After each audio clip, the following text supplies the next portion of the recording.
श्री कृष्ण जी कहते हैं अर्जुन से, हे कुंती पुत्र अर्जुन, भागवत गीता जो भी पढ़ता है और सुनता है उसको भी मुक्ति प्राप्त मिलती है। सुनने मात्र से सिर्फ मुक्ति मिलती है। तो आज मैं भागवत गीता से जुड़े एक छोटा कहानी बताने जा रही हूँ। एक अमीर आदमी रहता था। उसने बहुत साधु संतों की सेवा करता था। सेवा करते करते बहुत दिन बीता। तब एक बाल ब्रह्मचारी आया। उनका भी सेवा बहुत करा। सेवा करने किया उसके बाद पूछ रहा है, हे संत जी, मुझे कोई ऐसा उपाय बताइए जैसे मेरा जीवन का मुक्ति हो। तब उस ब्रह्मचारी ने कहा, मैं तुझे एक कहानी सुनाता हूँ, तू इसे श्रवण कर, इससे तेरा कल्याण होगा। एक बालक वहाँ बकरी चराता था। वह जंगल में बकरी चराता था और वहीं मैं भजन करता था। वह चरवाहे शाम को जब बकरी लेके घर आता था, तब एक दिन एक बकरी सबसे आगे चले आती थी। एक शेर रास्ते में बैठा था। बकरी को देखकर उस शेर डर से भाग गया। तब यह आश्चर्य देख के उस लड़के ने संत से जाके पूछा, संत जी, यह कहानी मुझे बताइए।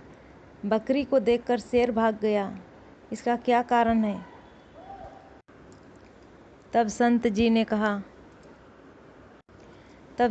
ने कहा, मैं तुझे एक पिछले जन्म का कहानी बता रहा हूँ। इस बकरी पिछले जन्म में डायन थी। जब इसका पति मर गया तब वह बड़ी डायन हो गई और वह लड़का पिछले जन्म में पंछी पकड़ने जंगल को गया था। वह पंछी पकड़ रहा था जंगल में और उस डायन भी जंगल में गई थी। उस डायन ने उस लड़के को देखा और उस डायन ने लड़के को खा लिया। अब वही लड़का इस जन्म में शेर हुआ और वह बकरी डायन हुई। उस शेर का पिछले जन्म का याद है, यही बकरी थी, यही डायन थी जो हमको खाने आई थी। इसलिए देखकर सोचा कि वह बकरी अभी भी हमको खाने आ रही है, इसीलिए डर से वो भाग गया। तब लड़के ने कहा, हे संत जी, मैं पिछले जन्म में कौन था? तो संत जी ने कहा, तुम पिछले जन्म में एक पापी था, तुम बहुत पाप करता था। तब उस लड़के ने कहा, हे संत जी, कोई ऐसा भी उपाय है जो हम तीनों का उद्धार हो?